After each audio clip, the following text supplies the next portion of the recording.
In primetime news this evening, U.S. chaos. American lawmakers certified Joe Biden's win hours after Trump protesters riots. An orderly transition. U.S. President Donald Trump agrees to honor presidential process even as Republican allies resign. And has America lost moral standing in the democratic world over ongoing saga?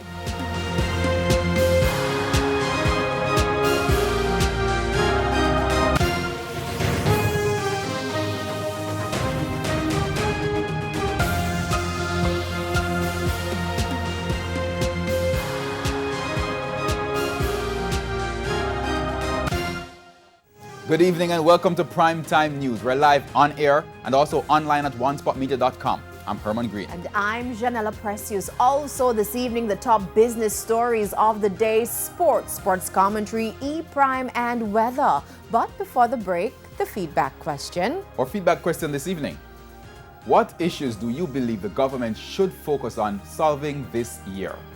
You can share comments online, facebook.com/Television Jamaica, and tweet us at Television Jam.